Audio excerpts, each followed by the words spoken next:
The Monday night coverage. The Monday night coverage. The Monday night coverage. The Monday night coverage. Funtime show. The Monday night coverage. Funtime show. Hello NFL, this is Not Boss Man, and welcome to the Monday Night Coverage Funtime Show. It's Week 12. The matchup looks to be another pile of... as the 7-3 Redskins take on the 2-8 San Diego Superchargers. To analyze the impact that this game has in the league, we now go to our new feature, the NFL Does the Other Team Even Have a Chance? 4. This week's matchup comes in at an 8. That's right, an 8. Why? This game is going to be as easy as Hooper's mouth in a Walmart bathroom, as the Chargers don't even have a chance. On the Redskins side of the ball, the big news this week is about Leon Horn. Not only is he having a great season and sitting in the top 5 in passer rating, he also has a new movie coming up this weekend. Leon sent us a sneak peek of the trailer, so let's check it out right now.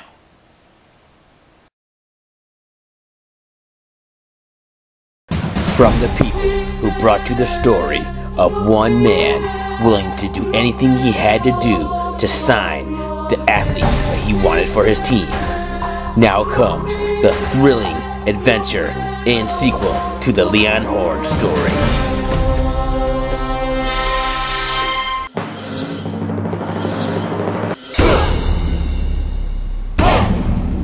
Okay. The Leon Horn story Part 2, coming to theaters this winter. Wow, looks to be a real tearjerker. With us now is Leon's boss, GM of the Redskins, Will. Thanks for coming on the show. Absolutely, I'm happy to be here. You sit at 7-3 in the tough NFC East, and currently hold one of the wildcard spots. Are you happy where this team sits 11 weeks into the season? Well, you know, it's the NFC East. It's like the AFC North. It's always a doghouse. So it's always a dogfight. We're always battling back and forth. I've been fortunate to have always the Eagles and the Cowboys in the same division. So it's always a little difficult because they're always good teams. So they build great teams over there. I regret trading all of them over to the Eagles for second-round pick because he's killed me over the years. And now you have this guy, one of the 4 horsemen with the Cowboys, so it's a tough division. And I knew that coming into the season, and we as a team knew that coming into the season. Are we happy? We're happy that that we have a good record. But our goal, our first goal every single season is to win the division. So we're not number 1. We're not exactly the happiest right now, but we're looking to change that over the next 2 weeks. Although you are 7-3, you've got to feel that you could just as easily be 9-1. With 2 of your 3 losses being to the sub-500 Packers and a loss to the Escalante-less Arizona Cardinals. With the wild card being as competitive as it is, can this team afford another hiccup? Well, this is the NFL, so you could easily just lose to the Giants just as easily as you could lose to the Cowboys or the Bears or the Saints. So a loss is a loss, whether it's to the Escalante-less Cardinals or whether it's to the New Orleans Saints who are riding high right now. So, we just try to take each game, each week at a time, and we're going to play hard for the rest of the season. At 7-3, I think we have a good chance of at least nabbing a playoff spot, even in the competitive NFC. And like I said, we just take it a week at a time. We're looking forward to our next opponent, and we're happy to be on Monday Night Football. You've run into some major injury concerns here of late. The Ripper went down in Week 10. Tight end Trent Patterson most likely will find himself on the IR. And starting strong safety Victor Jeffords is still 4 weeks out with a clavicle. Is this team going to be able to avoid a slip-up this week in San Diego? Not to mention coming games against Timmy and Crowflash. Like I said before, there's a lot of tough teams in the NFL, so it doesn't matter if it's the Chargers, Timmy, doesn't matter who it is. We look to play. As far as injuries, our philosophy is always the next guy up. So we're contemplating putting Trent Patterson on IR this week. But we have another guy right behind him, and Lenny Shields, who's ready to step up and play his part. In regards to Robertson, he's a tough cookie, so he's toughing it out, and I think he's good to go. We talked to the trainers earlier. He should get the start this week, and Geffold should be back any week now. So it's football. Guys get injured, and that's why you have depth. That's why you have guys behind him ready to step up and play. So are we concerned? We'd love to be at 100%, but we're more than halfway done through the season, so we always expect some kind of injuries. Last question for you. It's late. You've just beaten the Cowboys in Week 17 to take the division. You're out drinking, and it's last call. When you run up on these fine ladies. Which one of these are you taking home, and why? The answer is pretty simple. Take all three. I don't discriminate. So if it's up to me, I'm taking the team. We're taking all three. We're having a good night. Fair enough. Thanks again, Will, and good luck this week.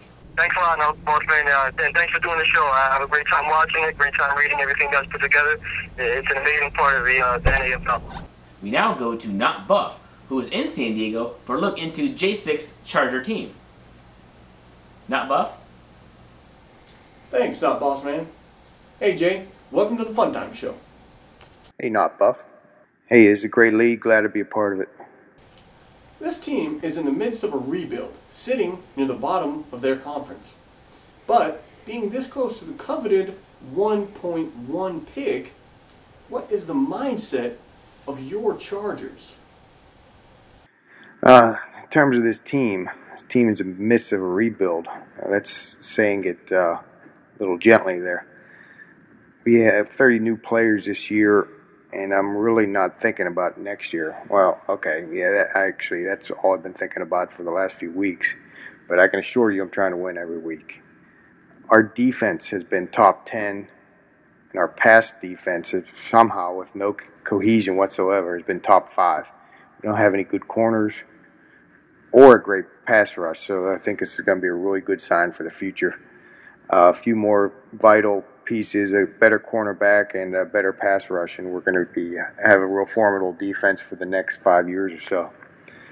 But the offense has just been the flip side. It's been horrible.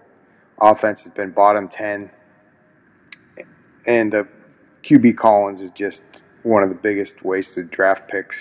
I didn't draft him. I'm not putting anybody down, that's for sure, because I've had big busts like this myself. I'm just hoping the light would turn on for him, but it's not looking that way. He's going to play out the rest of the year. And at best, he's going to be probably a backup next year. Hopefully, anyway. Are you worried at all about the possible getting your youngsters some playing time competition and how that might muddle the upcoming draft order? In terms of people throwing in the towel, I sure hope they're not doing that. I think my QB Collins sometimes throws some games, maybe he's betting on the other team or something like that, because he's just atrocious. Is this rebuild going to come solely from scouting and through the draft, or from blockbuster trades and big splash free agency signings? In terms of the rebuild, it's going to be really completely through the substantial cash that I have. I should have about $45 million after the next after I re-sign some players. So probably like $45 million to go after 7 players: quarterback, cornerback, a couple defensive line, pass rushers, and offensive line and tight end, with probably center and guard being the main positions there. We should probably be 8-18. 7-9 next year, I would think. We are the youngest team in the whole league, so we are going to gel a little bit.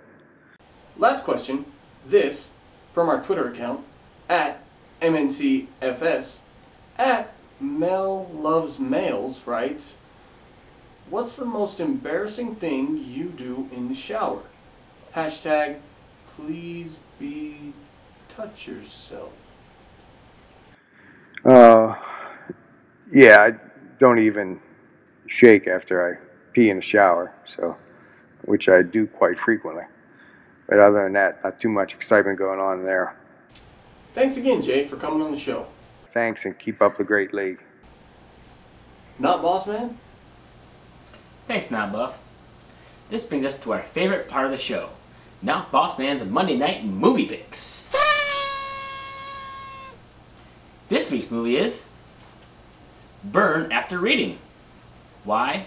Because that's what Charger fans will be doing to their sports pages come Tuesday morning. So that's all the time we have for today.